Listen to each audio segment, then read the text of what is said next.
Georgia's number one industry, which is agriculture, is getting a major federal boost. The Trump administration has announced a $12 billion farm aid package Georgia leaders say could help stabilize farms. But critics argue the plan leaves too many other farmers behind. Atlanta News First reporter Abby Caceres explains what all this means for families across the state. This is being framed as a lifeline for farm families. But farmers I spoke with wouldn't go on camera. They say they're still unsure how to feel as uncertainty still hangs over the industry. From corn in South Georgia to cotton across the plains, agriculture fuels 1 in 7 Georgia jobs. Now billions in federal dollars are headed to farmers. Money state leaders say is overdue. Where a lot of our farm families have run out of equity. They've run out of ways to stretch that dollar thin. Georgia's Ag Commissioner Tyler Harper stresses urgency. Input costs keep climbing. Row crop season is ending and farmers are already making decisions for next year.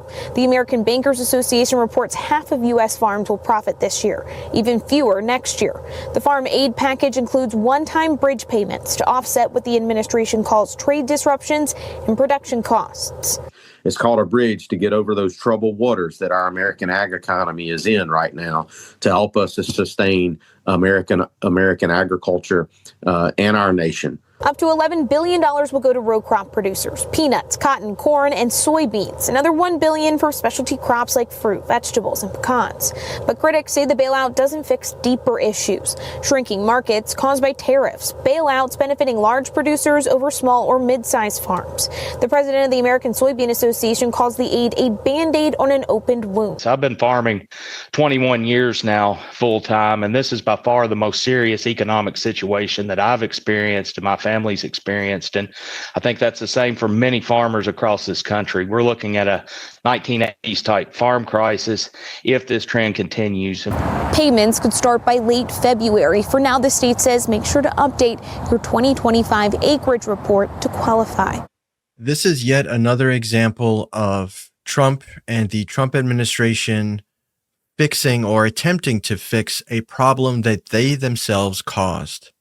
Now, there are systemic issues that are going on here, like there's been an ongoing drought affecting cattle and the beef industry and other things like that.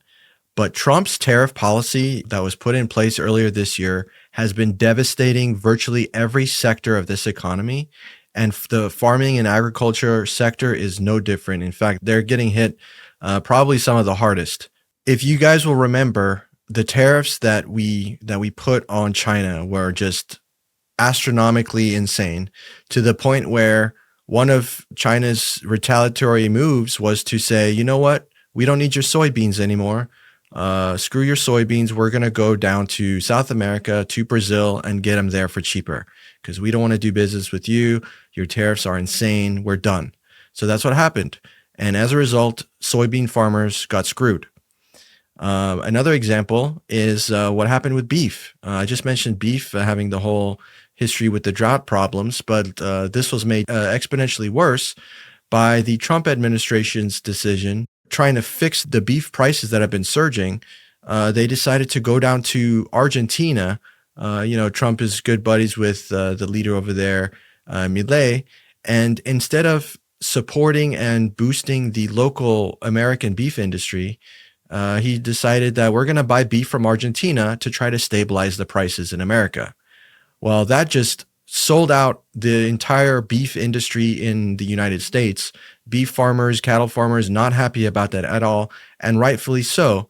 And now as a Band-Aid, as an oops, as a, oh crap, we messed up, Trump is now throwing them $12 billion, which, as we just saw from that report, that doesn't even begin to scratch the surface of solving the underlying problem of these tariffs that have exacerbated an underlying issue just exponentially. And, they're going to see this money for about a day, and it's going to go right out of their pockets into the costs of doing business. And as that report said, which I think is just devastating, about half of farmers are going to see a profit, and even less than half next year are going to turn a profit. How is that sustainable? Mike, what do you think about all the stuff that we're seeing? Yeah, that point you just brought up about the only half of the farmers being profitable this year and even less next year, that was also my biggest takeaway from that segment as well, because that's just insane. imagine being in a business where you have a 50% chance of even making a profit, and then next year you're just worse off. Like, those numbers get even worse. And so it's got to be daunting for farmers out there. I mean, I'm not a farmer. I've never been a farmer, but I know that they do a lot of hard work, and they provide a lot for not only our country, but, other countries abroad as well. And to have all of this kind of crippling our farmers, we're at the end of the day, we're talking about food. And let's not forget that farmers also make a lot of their profits working with food banks and food assistance programs and things like that. And those have all been cut and diced as well by DOGE. And plus, you also had this craziness during the shutdown where the administration was literally leveraging hunger against the Democrats and allowing people to starve and withholding SNAP benefits and things like that, and forcing a much heavier strain on food banks that are already in some states providing assistance for like 1 in every 4 people.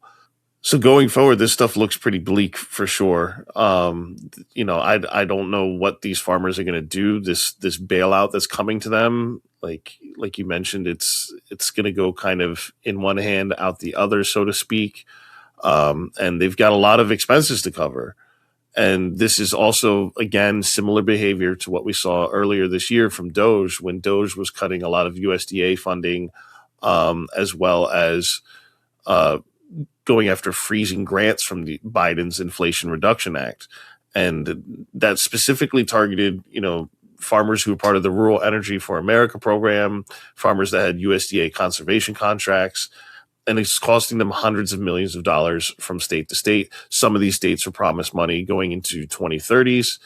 And, the Trump administration was bleeding them dry, even though that money was already promised to them. They'd already signed the contracts.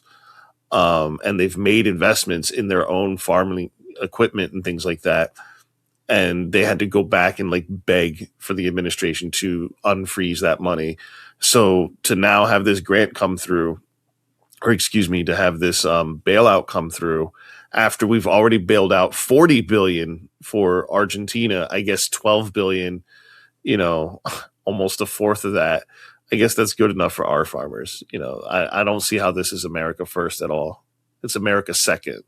Yeah, I mean, the acronym is MAGA. Maybe it's Make Argentina Great Again, because he's doing so much for that country. I mean, you mentioned the $40 billion that we're sending over there, the currency swap, the beef that we're buying from them, helping their beef farmers out, but, throwing ours under the bus. It doesn't make much sense. And I just want to quickly take a historical note on this with these tariffs. I mean, these tariffs, Trump has done so much damage in his second administration alone, but I think the tariffs might make the top 3 just worst things he's ever done because of how much the economy is affected. And I want to rewind a bit further, going back to the Great Depression, because one of the leading theories of economists is what led us to the Great Depression was actually broad-based tariffs. You can look this up. It's called the Smoot-Hawley tariffs that were put into place. This happened just before we entered the Great Depression in the 20s. Broad-based tariffs across multiple industries, multiple sectors, not targeted tariffs like they're designed to be used to protect certain industries from foreign competition. But a very similar situation occurred that led us to the Great Depression. I'm not saying that we're in that position now. I hope we're not. But if we know anything about history, we know that we should learn from it. And what Trump has done this year with tariffs echoes sentiments of the past, of the time where this country was in the worst economic situation in its history. And, if we're in a similar situation now, that means we're on the cliff and we're about to dive down into the depths. And not only do we have to worry about mistakes from the past, but I think we also need to worry about mistakes from the future as well. Let's not forget the important impact that these data centers are having on rural America and the strain that those will end up putting on farmers as well, especially when it comes to energy and water allocation.